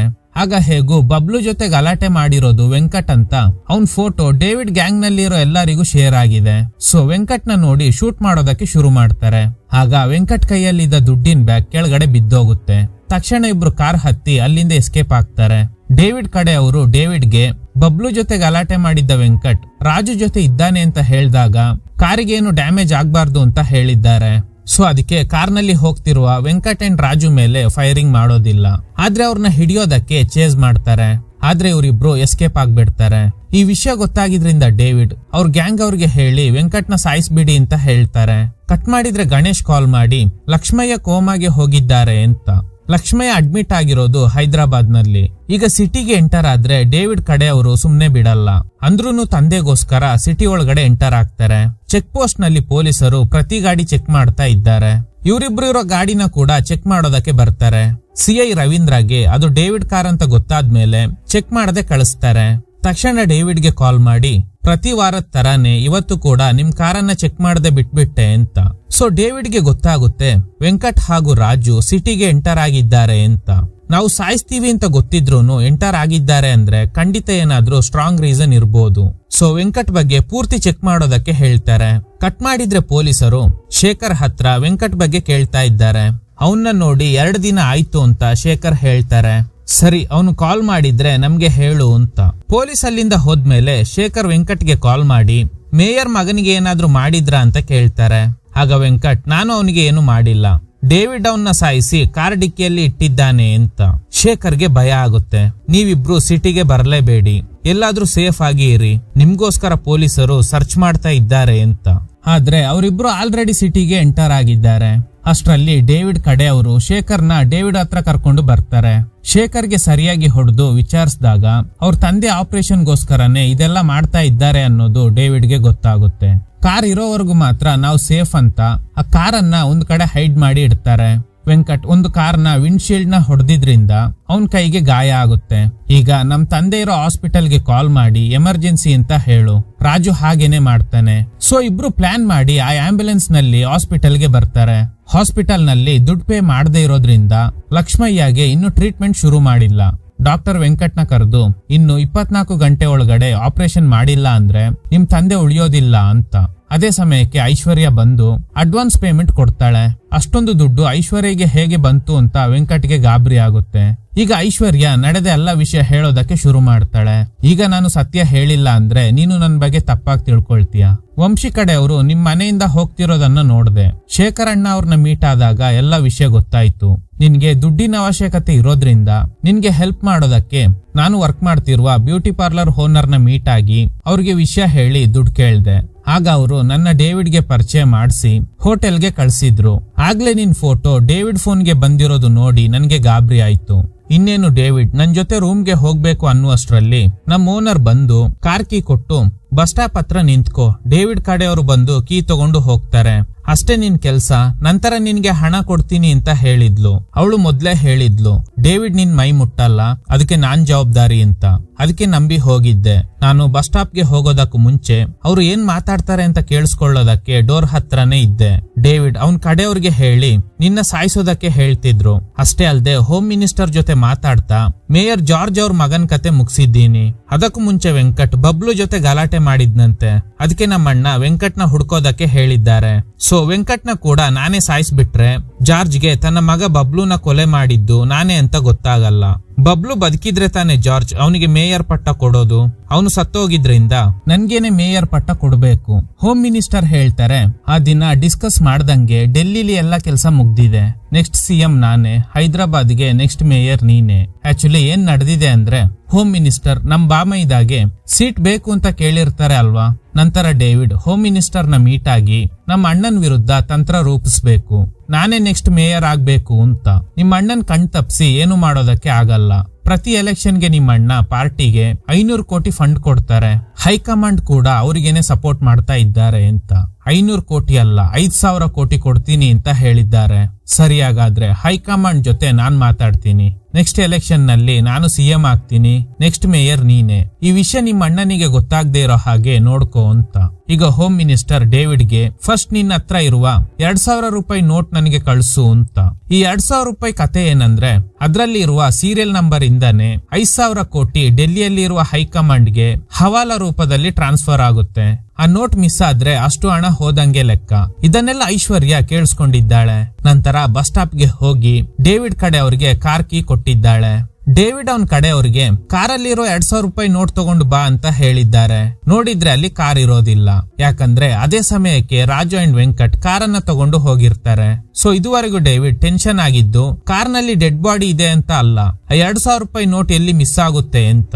ಸೊ ಇಷ್ಟು ವಿಷಯ ಐಶ್ವರ್ಯದಿಂದ ಗೊತ್ತಾದ್ಮೇಲೆ ವೆಂಕಟ್ ಎಲ್ಲ ಡಾಟ್ಸ್ ಗಳನ್ನ ಕನೆಕ್ಟ್ ಮಾಡೋದಕ್ಕೆ ಟ್ರೈ ಮಾಡ್ತಾನೆ. ಕಾರ್ ಕೀನ ಡೈರೆಕ್ಟ್ ಆಗಿ ಅವನ್ ಕಡೆಯವ್ರಿಗೆ ಕೊಡದೆ ರಾಜುಗೆ ಹೇಳಿ ಕಾರ್ ಪಾರ್ಕಿಂಗ್ ಮಾಡಿಸ್ತಾ ಇದ್ದಾರೆ. ನಂತರ ಪ್ರತಿ ಶುಕ್ರವಾರ ತನ್ನ ಹೋಟೆಲ್ಗೆ ಕರ್ಕೊಂಡು ಬರೋ ಹುಡುಗಿರ್ಗೆ ಸ್ಪೇರ್ ಕೀ ಕೊಟ್ಟು ಅದು ಅವನ್ ಕಡೆಯವ್ರ ಕೈ ಸೇರೋ ಹಾಗೆ ಮಾಡ್ತಾ ಇದ್ದಾರೆ. ಆದ್ರೆ ನೋಡೋರು ಪ್ರತಿ ಶುಕ್ರವಾರ ಡೇವಿಡ್ ಹುಡುಗಿರ್ ಜೊತೆ ಎಂಜಾಯ್ ಮಾಡೋದಕ್ಕೆ ಬರ್ತಾ ಇದ್ದಾನೆ ಅನ್ನೋ ತರ ನಂಬಿಸಿದ್ದಾರೆ. ಒಂದು ದಿನ ಸಿಐ ರವೀಂದ್ರ ಕಾರ್ ಚೆಕ್ ಮಾಡದೆ ಕಳ್ಸಿರ್ತಾರೆ. ಸೊ ಡೇವಿಡ್ ಹೋಟೆಲ್ ನಲ್ಲಿ ಏನು ದೊಡ್ಡ ಪ್ಲಾನ್ ಮಾಡ್ತಾ ಇದ್ದಾರೆ ಅಂತ ವೆಂಕಟ್ಗೆ ಡೌಟ್ ಶುರು ಆಗುತ್ತೆ. ಸೊ ಇಷ್ಟೆಲ್ಲ ಸೀಕ್ರೆಟ್ ಆಗಿ ಮಾಡ್ತಿದ್ದಾನೆ ಅಂದ್ರೆ ಖಂಡಿತ ಡೇವಿಡ್ ಯಾರಿಗೂ ಗೊತ್ತಿಲ್ಲದೆ ಇರೋ ಹಾಗೆ ಹೋಟೆಲ್ ನಲ್ಲಿ ಡ್ರಗ್ ಬಿಸ್ನೆಸ್ ಮಾಡ್ತಾ ಇದ್ದಾನೆ ಅಂತ. ಸೊ ನೋಟ್ಗೋಸ್ಕರ ಅಷ್ಟೊಂದು ಟೆನ್ಷನ್ ಆಗ್ತಿದ್ದಾರೆ ಅಂದ್ರೆ ಯಾವ್ದೋ ದೊಡ್ಡ ಅಮೌಂಟ್ ಟ್ರಾನ್ಸ್ಫರ್ ಮಾಡೋ ಪ್ಲಾನ್ ಮಾಡ್ತಾ ಇದ್ದಾರೆ. ಆ ನೋಟ್ ನಮ್ಮ ಹತ್ರ ಇರೋವರೆಗೂ ಅವರು ನಮ್ಗೆ ಏನು ಮಾಡಲ್ಲ ಅನ್ನೋದು ವೆಂಕಟ್ಗೆ ಕನ್ಫರ್ಮ್ ಆಗುತ್ತೆ. ಸೊ ಆ ನೋಟ್ಗೋಸ್ಕರ ಕಾರ್ ಹತ್ರ ಹೋಗ್ತಾನೆ. ಕೈಗೆ ಗಾಯ ಆಗಿ ಬ್ಲೀಡಿಂಗ್ ಆಗ್ತಾ ಇರೋದ್ರಿಂದ ನೀನು ಟ್ರೀಟ್ಮೆಂಟ್ ತಗೋ, ನಾನೋಗಿ ಆ ನೋಟ್ ತರ್ತೀನಿ ಅಂತ ರಾಜು ನೋಟ್ಗೋಸ್ಕರ ಹೋಗ್ತಾನೆ. ಆದ್ರೆ ರಾಜು ಡೇವಿಡ್ ಕಡೆ ಅವ್ರ ಕಣ್ಣಿಗೆ ಬಿದ್ದಿದ್ರಿಂದ ಅವನಿಗೆ ಸರಿಯಾಗಿ ಹೊಡಿತಾರೆ. ಆಮೇಲೆ ವೆಂಕಟ್ಗೆ ಕಾಲ್ ಮಾಡಿ ನಿಮ್ಮ ಅಣ್ಣ ನಮ್ಮ ಹತ್ರನೇ ಇದ್ದಾನೆ, ಆ ಕಾರ್ ಎಲ್ಲಿದೆ ಅಂತ. ಆಗ ವೆಂಕಟ್ ಕಾರ್ ನನ್ನ ಹತ್ರನೇ ಇದೆ, ರಾಜುನ ಕರ್ಕೊಂಡ್ ಬಂದು ನನ್ಗೆ ಒಪ್ಸಿ ನಂತರ ಕಾರ್ ತಗೊಂಡು ಹೋಗಿ ನಮ್ಮಣ್ಣ ಹಾಗೂ ನನ್ಗೆ ಸೇರ್ಬೇಕಾಗಿರೋ ಹಣ ತಗೊಂಡು ನಾವು ಹೋಗ್ತೀವಿ, ಆಮೇಲೆ ನಿಮ್ ಕಾರ್ ಎಲ್ಲಿದೆ ಹೇಳ್ತೀನಿ ಅಂತ. ಅದಕ್ಕೆ ಡೇವಿಡ್ ಕಡೆಯವರು ಕೂಡ ಒಪ್ಕೊಂಡು ಸರಿ ನೀನು ಬಾ ಅಂತ. ಆದ್ರೆ ಡೇವಿಡ್ ಅವ್ರ ಕಡೆಯವ್ರಿಗೆ ಹೇಳ್ತಾರೆ ರಾಜುನ ಸಾಯಿಸಿ ಆದ್ರೂ ಆ ಕಾರ್ ಬಗ್ಗೆ ತಿಳ್ಕೊಳ್ಳಿ ಅಂತ. ಸೊ ಅವರು ರಾಜುಗೆ ಹೊಡಿತಾ ಇದ್ದಾರೆ. ಅಷ್ಟರಲ್ಲಿ ಸ್ಪಾಟ್ ಗೆ ಬಂದ ವೆಂಕಟ್ ಅವರಿಗೆಲ್ಲ ಸರಿಯಾಗಿ ಹೊಡೆದು ರಾಜುನ ಕರ್ಕೊಂಡು ಅಲ್ಲಿಂದ ಎಸ್ಕೇಪ್ ಆಗ್ತಾನೆ. ಹೇಗಾದ್ರೂ ವೆಂಕಟ್ನ ಸಾಯಿಸ್ಲೇಬೇಕು ಅಂತ ಡೇವಿಡ್ ಯೋಚನೆ ಮಾಡ್ತಾ ಇದ್ದಾರೆ. ಅದಕ್ಕೆ ಜಾರ್ಜ್ ಹತ್ರ ಹೋಗಿ ಬಬ್ಲೂನ ಕಿಡ್ನಾಪ್ ಮಾಡಿದ್ದ ವ್ಯಕ್ತಿಯ ಫೋಟೋ ಸಿಕ್ಕಿದೆ ಅಂತ ವೆಂಕಟ್ ಫೋಟೋ ತೋರಿಸ್ತಾರೆ. ಅಂಡ್ ಸಿಟಿಲಿ ಡ್ರಗ್ ದಂಧೆ ಮಾಡ್ತಾ ಇರೋದು ವೆಂಕಟ್ ಹಾಗೂ ಅವ್ರ ಅಣ್ಣ ರಾಜು ಅಂತ. ನ್ಯೂಸ್ ನಲ್ಲಿ ರಾಜು ಹಾಗೂ ವೆಂಕಟ್ ಇಬ್ರು ಡ್ರಗ್ ಡೀಲಿಂಗ್ ಮಾಡ್ತಾ ಇದ್ದಾರೆ ಅಂತ ಹೇಳ್ತಾರೆ. ಈ ವಿಷಯನ ಗಣೇಶ್ ಕಾಲ್ ಮಾಡಿ ಯಾವುದೇ ಕಾರಣಕ್ಕೂ ಹಾಸ್ಪಿಟಲ್ಗೆ ಬರಬೇಡಿ, ಎಲ್ಲಾದ್ರೂ ಒಂದು ಕಡೆ ಹೈಡ್ ಆದ್ಮೇಲೆ ಕಾಲ್ ಮಾಡಿ, ನಾನೇ ನೀವಿರೋ ಜಾಗಕ್ಕೆ ಬರ್ತೀನಿ ಅಂತ. ಕಟ್ ಮಾಡಿದ್ರೆ ಗಣೇಶ್ ರಾಜು ಹಾಗೂ ವೆಂಕಟ್ ಇರೋ ಜಾಗಕ್ಕೆ ಬಂದು ಆ ನ್ಯೂಸ್ ತೋರಿಸ್ತಾನೆ. ಇನ್ನೊಂದು ಕಡೆ ಡೇವಿಡ್ ವೆಂಕಟ್ ಅವ್ರ ತಂದೆ ಅಡ್ಮಿಟ್ ಆಗಿರೋ ಹಾಸ್ಪಿಟಲ್ಗೆ ಹೋದಾಗ ನಾವು ಡ್ರಗ್ ರಾಕೆಟ್ ನಲ್ಲಿ ಅವರಿಬ್ರನ್ನ ಸಿಕ್ಸಿರೋ ವಿಷಯ ವೆಂಕಟ್ಗೆ ಗೊತ್ತಾಗಿದೆ ಅನ್ನೋದು ಡೇವಿಡ್ಗೆ ಕನ್ಫರ್ಮ್ ಆಗುತ್ತೆ. ತಕ್ಷಣ ವೆಂಕಟ್ಗೆ ಕಾಲ್ ಮಾಡಿ ನಾನು ನಿಮ್ ತಂದೆ ಹತ್ರನೇ ಇದ್ದೀನಿ, 1 hour ನಲ್ಲಿ ಆಪರೇಷನ್ ಸ್ಟಾರ್ಟ್ ಮಾಡ್ಬೇಕು ಅಂತ ಡಾಕ್ಟರ್ ಹೇಳಿದ್ದಾರೆ, ನಿಮ್ ತಂದೆ ಆಪರೇಷನ್ ಗೆ ಬೇಕಾಗಿರೋ ಹಣ ನಾನ್ ಕೊಡ್ತೀನಿ, ಆದ್ರೆ ಆ ಡ್ರಗ್ ಕೇಸ್ ಅನ್ನ ಒಪ್ಕೊಂಡು ನೀನೇ ಜೈಲಿಗೆ ಹೋಗ್ಬೇಕು, ಇಲ್ಲ ಅಂದ್ರೆ ನಿಮ್ ತಂದೆ ಕತೆ ಮುಗಿಸ್ತೀನಿ. ಇನ್ನು 1 ಗಂಟೆ ಒಳಗಡೆ ಸ್ಟೇಷನ್ ಗೆ ಹೋಗಿ ಸರೆಂಡರ್ ಆಗು ಅಂತ ಹೇಳಿ ಕಾಲ್ ಕಟ್ ಮಾಡ್ತಾರೆ. ನಮ್ ತಂದೆಗೆ ಏನಾಗುತ್ತೋ ಅಂತ ಟೆನ್ಷನ್ ಆಗ್ತಾ ಇರುವಾಗ ರಾಜು ಹೇಳ್ತಾನೆ ನಮ್ ತಂದೆ ಅಲ್ಲ ನನ್ ತಂದೆ, ಎಲ್ಲ ನಿನ್ನಿಂದಾನೇ ಆಗಿದ್ದು, ಇರೋ ಮನೆ ಮಾರಿ ಟ್ರೀಟ್ಮೆಂಟ್ ಕೊಡ್ಸೋಣ ಅಂತ ಹೇಳಿದ್ದೆ, ಆದ್ರೆ ನೀನೆ ಆಸ್ತಿಲಿ ಪಾಲು ಸಿಗಲ್ಲ ಅಂತ ಮನೆ ಮಾರೋಕೆ ಬಿಟ್ಟಿಲ್ಲ ಅಂತ. ಇದನ್ನ ಕೇಳಿ ಟ್ರಿಗರ್ ಆಗಿದ್ದ ಗಣೇಶ್ ಏನ್ ನಡೀತು ಅಂತ ಹೇಳ್ತಾನೆ. ಆಕ್ಚುಲಿ ರಾಜು ಕೆಲ್ಸಕ್ಕೋಸ್ಕರ ಲಕ್ಷ್ಮಯ್ಯ ಹೊಲ ಮಾರಿ ದುಡ್ಡನ್ನ ಗಣೇಶ್ ಕೈಯಲ್ಲಿ ಕೊಟ್ಟು ಕಳ್ಸಿರ್ತಾರೆ. ಆಗ್ಲೇ ಗಣೇಶ್ ಇಂದ ಲಕ್ಷ್ಮಯ್ಯ ಆರೋಗ್ಯ ಸರಿ ಇಲ್ಲ ಅನ್ನೋದು ವೆಂಕಟ್ಗೆ ಗೊತ್ತಾಗಿದೆ. ತಕ್ಷಣ ಡಾಕ್ಟರ್ ನ ಮೀಟ್ ಆಗಿ ವಿಚಾರಿಸಿದಾಗ ಲಂಗ್ಸ್ ನಲ್ಲಿ ಇನ್ಫೆಕ್ಷನ್ ಆಗಿದೆ, ಈ ಏಜ್ ಅಲ್ಲಿ ಸರ್ಜರಿ ಮಾಡಿದ್ರೆ ಅವ್ರ ಬಾಡಿಗೆ ತಡ್ಕೊಳ್ಳೋ ಶಕ್ತಿ ಇಲ್ಲ, ಸೊ ಇಂಜೆಕ್ಷನ್ ಟ್ರೈ ಮಾಡೋಣ, 5 ಇಂಜೆಕ್ಷನ್ ಮಾಡಬೇಕು, 1 ಇಂಜೆಕ್ಷನ್ಗೆ 2 ಲಕ್ಷ ಖರ್ಚಾಗುತ್ತೆ ಅಂತ ಹೇಳಿದ್ದಾರೆ. ಹೇಗೆ ದುಡ್ಡು ಅರೇಂಜ್ ಮಾಡೋದು ಅಂತ ಯೋಚನೆ ಮಾಡ್ತಾನೆ. ಸೆಲೆಕ್ಟರ್ಸ್ ವೆಂಕಟ್ ಟೀಮ್ ನಲ್ಲಿ ಸೆಲೆಕ್ಟ್ ಆಗ್ಬೇಕಂದ್ರೆ 5 ಲಕ್ಷ ಕೊಡ್ಬೇಕು ಅಂತ ಹೇಳಿರ್ತಾರೆ ಅಲ್ವಾ, ಹಾಗೇನೆ ಟೀಮ್ ನಲ್ಲಿ ಸೆಕೆಂಡ್ ಬೆಸ್ಟ್ ಪ್ಲೇಯರ್ ಒಬ್ಬ ಇದ್ದಾನೆ, ಅವನೇನಾದ್ರೂ 1 ಕೋಟಿ ಕೊಟ್ರೆ ವೆಂಕಟ್ ಪ್ಲೇಸ್ ನಿನ್ಗೆ ಸಿಗುತ್ತೆ ಅಂತ ಸೆಲೆಕ್ಟರ್ಸ್ ಹೇಳಿರ್ತಾರೆ. ಸೊ ವೆಂಕಟ್ ಅವನ್ನ ಮೀಟ್ ಆಗಿ ನನ್ಗೆ 5 ಲಕ್ಷ ಕೊಡು ಸಾಕು, ನಾನು ಕ್ರಿಕೆಟ್ ಬಿಟ್ಟು ಹೋಗ್ತೀನಿ, ನಾನು ಕ್ರಿಕೆಟ್ ಬಿಟ್ಟು ಹೋದ್ರೆ ನನ್ನ ಸ್ಥಾನ ನೀನ್ ಪಡ್ಕೊಳ್ಳೋದಕ್ಕೆ 1 ಕೋಟಿ ಕೊಡೋ ಅವಶ್ಯಕತೆ ಇಲ್ಲ ಅಂತ. ಸೊ ಅವನು ವೆಂಕಟ್ಗೆ 5 ಲಕ್ಷ ಕೊಡ್ತಾನೆ. ಅದನ್ನ ನೋಡಿ ಕೋಚ್ ನೀನು ಟೀಮ್ಗೆ ಸೆಲೆಕ್ಟ್ ಆದ್ರೆ ಇನ್ನು 2 ವರ್ಷಗಳಲ್ಲಿ ಟೀಮ್ ಇಂಡಿಯಾಗೆ ಆಡ್ತೀಯ, ಆಗ ನೀನು ಕೇವಲ 1 ದಿನದಲ್ಲಿ ಈ ಹಣ ಗಳಿಸಬಹುದು ಅಂತ. ನಾನು ಅಷ್ಟು ಸಕ್ಸಸ್ಫುಲ್ ಪೊಸಿಷನ್ ಗೆ ಹೋದ್ಮೇಲೆ ಅದನ್ನ ನೋಡೋದಕ್ಕೆ ನಮ್ ತಂದೆನೇ ಇಲ್ದೆ ಹೋದ್ರೆ ಅವ್ರಿಗಿಂತ ನನ್ ಕೆರಿಯರ್ ಏನು ಮುಖ್ಯ ಅಲ್ಲ. ಈ ವಿಷಯ ಗೊತ್ತಾದ್ಮೇಲೆ ರಾಜು ವೆಂಕಟ್ ಹತ್ರ ಸಾರಿ ಕೇಳ್ತಾನೆ. ಈಗ ವೆಂಕಟ್ ಪೊಲೀಸ್ ಸ್ಟೇಷನ್ ಗೆ ಹೋಗಿ ಈ ಡ್ರಗ್ ಕೇಸ್ ನ ಒಪ್ಕೊಂಡು ಸೈನ್ ಮಾಡ್ತಾನೆ. ಆದ್ರೆ ಮೇಯರ್ ಮಗ ಬಬ್ಲು ಬಗ್ಗೆ ಕೇಳಿದಾಗ ಏನು ಉತ್ತರ ಕೊಡೋದಿಲ್ಲ. ಇದೇ ಸೀನ್ ಮೂವಿ ಸ್ಟಾರ್ಟಿಂಗ್ ನಲ್ಲಿ ತೋರಿಸಿರ್ತಾರೆ. ಈಗ ಕತೆ ಪ್ರೆಸೆಂಟ್ ಗೆ ಬರುತ್ತೆ. ಆದ್ರೆ ಪೊಲೀಸರು ಹೇಗೋ ಆ ಕಾರನ್ನ ಕಂಡು ಹಿಡಿದು ಮೇಯರ್ ಮಗನ್ ಶವನ ಹೊರಗಡೆ ತೆಗಿತಾರೆ. ನನ್ ಮಗನ್ ಕೊಂದವನ್ನ ನಾನೇ ಸಾಯಿಸ್ಬೇಕು ಅಂತ ಮೇಯರ್ ಕಮಿಷನರ್ ಗೆ ಹೇಳ್ತಾರೆ. ವೆಂಕಟ್ನ ನಾನು ಹೇಳೋ ಜಾಗಕ್ಕೆ ಕರ್ಕೊಂಡ್ ಬಾ ಅಂತ. ಸಿಐ ರವೀಂದ್ರ ಡೇವಿಡ್ ಗೆ ಕಾಲ್ ಮಾಡಿ ವೆಂಕಟ್ನ ಎಲ್ಲಿಗೋ ಕರ್ಕೊಂಡು ಹೋಗ್ತಾ ಇದ್ದಾರೆ ಅಂತ. ಅವನ್ನ ಹೇಗೂ ನಮ್ಮಣ್ಣ ಸಾಯಿಸ್ಬಿಡ್ತಾನೆ. ಫಸ್ಟ್ ಆ ಕಾರಲ್ಲಿ ಇರುವ 2,000 ರೂಪಾಯಿ ನೋಟ್ ತಗೊಂಡು ಬಾ ಅಂತ. ಆದ್ರೆ ಸಿಐ ಸರ್ಚ್ ಮಾಡಿದಾಗ ಆ ನೋಟ್ ಕಾರಲ್ಲಿ ಸಿಗೋದಿಲ್ಲ, ಯಾಕಂದ್ರೆ ಅದನ್ನ ವೆಂಕಟ್ ಅವರ ಫ್ರೆಂಡ್ ಗಣೇಶ್ ತಗೊಂಡಿರ್ತಾನೆ. ಈ ವಿಷಯ ಡೇವಿಡ್ ಗೆ ಗೊತ್ತಿಲ್ಲ. ಈಗ ಏನಾದ್ರೂ ನಿಮ್ಮಣ್ಣ ವೆಂಕಟ್ನ ಸಾಯಿಸ್ಬಿಟ್ರೆ ನಮ್ಗೆ ಆ ನೋಟ್ ಬಗ್ಗೆ ಗೊತ್ತಾಗೋದೇ ಇಲ್ಲ ಅಂತ ಸಿಐ ಹೇಳ್ತಾರೆ. ಅದಕ್ಕೆ ಡೇವಿಡ್ ವೆಂಕಟ್ ಇರೋ ಪ್ಲೇಸ್ ಕಡೆ ಹೋಗ್ತಾ ಇದ್ದಾರೆ. ಈ ಕಡೆ ಮೇಯರ್ ವೆಂಕಟ್ಗೆ ಹೊಡಿತಾ ಇದ್ದಾರೆ, ಯಾಕೆ ನನ್ ಮಗನ್ನ ಸಾಯಿಸ್ದೆ ಅಂತ. ಇನ್ನೇನು ಶೂಟ್ ಮಾಡ್ಬೇಕು ಅನ್ನುವಷ್ಟರಲ್ಲಿ ಡೇವಿಡ್ ಅಲ್ಲಿಗೆ ಬಂದು ಮೇಯರ್ನ ತಡೀತಾರೆ. ಈಗ ಯಾಕೆ ಇಷ್ಟೊಂದು ಕೋಪ ಮಾಡ್ಕೊಂಡಿದ್ದೀಯಾ, ನಿನ್ ವೈಫ್ ಗೆ ಹೋಗಿ ಸಮಾಧಾನ ಮಾಡು, ಮಗ ಸತ್ತೋಗಿರೋದ್ರಿಂದ ತುಂಬಾ ಅಪ್ಸೆಟ್ ಆಗಿರ್ತಾರೆ, ಇದನ್ನೆಲ್ಲ ಪೊಲೀಸರು ನೋಡ್ಕೊಳ್ತಾರೆ ಅಂತ. ಆಕ್ಚುಲಿ ವೆಂಕಟ್ ಡೇವಿಡ್ ಇಲ್ಲಿಗೆ ಬರೋದಕ್ಕೆ ಕೆಲವೇ ನಿಮಿಷಗಳ ಹಿಂದೆ ಅಷ್ಟೇ ಹೇಳಿರ್ತಾನೆ. ಬಬ್ಲೂನ ಕೊಂದಿರೋದು ಡೇವಿಡ್. ನಮ್ ತಂದೆ ಆಪರೇಷನ್ ಗೋಸ್ಕರ ನಿಮ್ ತಮ್ಮನ್ ಬಾರ್ ನಲ್ಲಿ ಬೆಟ್ಟಿಂಗ್ ಆಡ್ದೆ, 40 ಲಕ್ಷ ಗೆದ್ದಿದ್ದೆ, ಆದ್ರೆ ನನಗೆ ಆ ದುಡ್ಡನ್ನ ಕೊಟ್ಟಿಲ್ಲ. ಬೇರೆ ದಾರಿ ಇಲ್ದೆ ಡೇವಿಡ್ ಕಾರ್ ತಗೊಂಡು ಹೋದೆ. ಅಲ್ಲೇ ಆ ಕಾರ್ ಡಿಕ್ಕಿಯಲ್ಲಿ ನಿಮ್ ಮಗನ್ ಡೆಡ್ ಬಾಡಿ ಸಿಕ್ತು. ನನ್ ಹತ್ರ ಇರೋ ಕಾರ್ಗೋಸ್ಕರ ನಿಮ್ ತಮ್ಮ ತುಂಬಾ ಟ್ರೈ ಮಾಡಿದ್ರು. ನಾನು ಸರೆಂಡರ್ ಆದ್ರೆ ನಮ್ ತಂದೆ ಆಪರೇಷನ್ ಗೆ ದುಡ್ಡು ಕೊಡ್ತೀನಿ ಅಂತ ಹೇಳಿದ್ರು. ಅಲ್ಲಿವರೆಗೂ ಸಿಗದೆ ಇರೋ ಕಾರು ಹೇಗೆ ಪೊಲೀಸರಿಗೆ ಈಗ ಮಾತ್ರ ಸಿಕ್ತು? ನಿಮ್ ವಿರುದ್ಧ ಯಾರಾದ್ರೂ ಧ್ವನಿ ಎತ್ತಿದ್ರೆ ನಿಮ್ ತಮ್ಮ ಸಾಯಿಸ್ಬಿಡ್ತಾರೆ ಅಲ್ವಾ. ಈಗ ನಾನೇ ನಿಮ್ ಮಗನ್ನ ಸಾಯಿಸ್ದೆ ಅಂತ ಅನ್ಕೊಳ್ಳಿ, ಮತ್ತೆ ಯಾಕೆ ನನ್ನ ಸಾಯಿಸೋದಕ್ಕೆ ಬಂದಿಲ್ಲ? ಇನ್ನು 10 ನಿಮಿಷದಲ್ಲಿ ಇಲ್ಲಿಗೆ ಬರ್ತಾರೆ, ನನ್ನ ಸಾಯಿಸೋದಕ್ಕೆ ಅಲ್ಲ ಕಾಪಾಡೋದಕ್ಕೆ ಅಂತ. ಅದೇ ತರನೇ ಡೇವಿಡ್ ಮಾಡಿದ್ದಾರೆ. ಜಾರ್ಜ್ ಗೆ ಕನ್ಫರ್ಮ್ ಆಗುತ್ತೆ ಬಬ್ಲೂನ ಕೊಂದಿರೋದು ಡೇವಿಡ್ ಅಂತ. ಯಾಕೆ ಅಂತ ಕೇಳಿದಾಗ ಡೇವಿಡ್ ಹೇಳ್ತಾರೆ, ನಾನು ನಿನ್ಗೋಸ್ಕರ ಏನೆಲ್ಲ ಮಾಡ್ದೆ ಗೊತ್ತಾ, ಆದ್ರೆ ಒಬ್ಬ ಅಣ್ಣನಾಗಿ ನೀನು ನನ್ಗೆ ಏನ್ ಮಾಡ್ದೆ, ಈಗ ನಿನ್ಗೆ ಸೇವೆ ಮಾಡ್ತಾ ಇದ್ದೀನಿ. ನೆಕ್ಸ್ಟ್ ನಿನ್ ಮಗನ್ನ ಮೇಯರ್ ಮಾಡ್ಬೇಕು ಅಂತ ಅನ್ಕೊಂಡಿದ್ದೆ. ನೆಕ್ಸ್ಟ್ ಅವನಿಗೂ ನಾನೇ ಸೇವೆ ಮಾಡ್ಬೇಕು, ಅದಕ್ಕೆ ಅವನ್ನ ಸಾಯಿಸ್ದೆ. ಈಗ ನಿನ್ನ ಕೂಡ ಸಾಯಿಸ್ತೀನಿ ಅಂತ ಶೂಟ್ ಮಾಡೋದಕ್ಕೆ ಟ್ರೈ ಮಾಡಿದಾಗ ವೆಂಕಟ್ ಡೇವಿಡ್ ನ ತಳ್ಳಿ ಮೇಯರ್ ನ ಸೇವ್ ಮಾಡ್ತಾನೆ. ಆ ಗ್ಯಾಪ್ ನಲ್ಲಿ ಮೇಯರ್ ಡೇವಿಡ್ ಗೆ ಶೂಟ್ ಮಾಡಿ ಸಾಯಿಸ್ಬಿಡ್ತಾರೆ. ಸಾಯೋ ಕೊನೆ ಕ್ಷಣದಲ್ಲಿ ಡೇವಿಡ್ ನಿಮ್ ತಂದೆ ಆಪರೇಷನ್ ಗೆ ದುಡ್ಡು ಕೊಟ್ರೂನು ಯಾಕೆ ಹೀಗ್ ಮಾಡ್ದೆ ಅನ್ನೋ ತರ ನೋಡ್ತಾರೆ. ಆಗ ವೆಂಕಟ್ ನಾವು ಸಕ್ಸಸ್ಫುಲ್ ಆಗಿಲ್ಲ ಅಂದ್ರೂ ಪರವಾಗಿಲ್ಲ ಅಂತ ನಮ್ ತಂದೆ ಆಪರೇಷನ್ ಗೂ ಮುಂಚೆ ಹೇಳ್ತಿದ್ರು. ಹೀಗಿರುವಾಗ ಆಪರೇಷನ್ ಸಕ್ಸಸ್ ಆಗಿ ಗುಣ ಆದ್ಮೇಲೆ ನಾವು ಡ್ರಗ್ ಕೇಸ್ ಅಲ್ಲಿ ಸಿಕ್ಕಾಕೊಂಡಿದ್ದೀವಿ ಅಂತ ಅವ್ರಿಗೆ ಏನಾದ್ರೂ ಗೊತ್ತಾದ್ರೆ ಖಂಡಿತ ಅದನ್ನ ತಡ್ಕೊಳ್ಳೋ ಶಕ್ತಿ ಅವ್ರಿಗೆ ಇರೋದಿಲ್ಲ. ಅದಕ್ಕೆ ಹೀಗ್ ಮಾಡ್ದೆ ಅಂತ. ಅಷ್ಟರಲ್ಲಿ ಡೇವಿಡ್ ಸತ್ತೋಗ್ತಾರೆ. ವೆಂಕಟ್ ಮೇಯರ್ ನ ಕೇಳ್ತಾನೆ, ನಿಮ್ ತಮ್ಮ 2,000 ರೂಪಾಯಿ ನೋಟ್ಗೋಸ್ಕರ ಯಾಕೆ ಇಷ್ಟೆಲ್ಲ ಮಾಡಿದ್ರು ಅಂತ ತಿಳ್ಕೊಳ್ಳೋ ಆಸಕ್ತಿ ಇಲ್ವಾ ಅಂತ. ನನ್ ಮಗನೇ ಸತ್ತೋದ, ಇನ್ನು ಅದನ್ನೆಲ್ಲ ತಿಳ್ಕೊಂಡು ನಾನೇನ್ ಮಾಡ್ಲಿ ಅಂತ ಹೇಳಿ ಅಲ್ಲಿಂದ ಹೋಗ್ತಾರೆ. ನ್ಯೂಸ್ ನಲ್ಲಿ ಕಮಿಷನರ್ ಹೇಳಿಕೆ ಕೊಡ್ತಾ ಇದ್ದಾರೆ. ಸಿಟಿಲಿ ಡ್ರಗ್ ಡೀಲ್ ಮಾಡ್ತಾ ಇದ್ದಿದ್ದು ಡೇವಿಡ್, ಅದನ್ನ ಕಂಡು ಹಿಡಿಯೋದಕ್ಕೆ ಹೆಲ್ಪ್ ಮಾಡಿದ್ದು ರಾಜು ಅಂಡ್ ವೆಂಕಟ್ ಅಂತ. ಇದನ್ನ ನೋಡಿ ಲಕ್ಷ್ಮಯ್ಯಗೆ ಖುಷಿ ಆಗುತ್ತೆ. ಗಣೇಶ್ 2,000 ರೂಪಾಯಿ ನೋಟ್ ನ ವೆಂಕಟ್ಗೆ ಕೊಡ್ತಾನೆ. ನೆಕ್ಸ್ಟ್ ವೆಂಕಟ್ 2,000 ರೂಪಾಯಿ ನೋಟ್ ಇಟ್ಕೊಂಡು ಏನ್ ಮಾಡ್ತಾನೆ ಅನ್ನೋದು ಮೇ ಬಿ ಪಾರ್ಟ್ 2 ನಲ್ಲಿ ಗೊತ್ತಾಗಬಹುದು. Okay guys, thanks for watching. ಈ ತರದ ಥ್ರಿಲ್ಲಿಂಗ್ ವಿಡಿಯೋಗಳಿಗಾಗಿ ನಮ್ಮ ಸಿನಿಮಾ ಫ್ಯಾಕ್ಟ್ ಚಾನಲ್ ನ ತಪ್ಪದೆ ಸಬ್ಸ್ಕ್ರೈಬ್ ಮಾಡಿ, ಪಕ್ಕದಲ್ಲಿರುವ ಬೆಲ್ ಐಕಾನ್ ಅನ್ನ ಪ್ರೆಸ್ ಮಾಡಿ ಆಲ್ ನೋಟಿಫಿಕೇಶನ್ ಗಳನ್ನ ಆನ್ ಮಾಡಿ ಇಟ್ಕೊಳ್ಳಿ.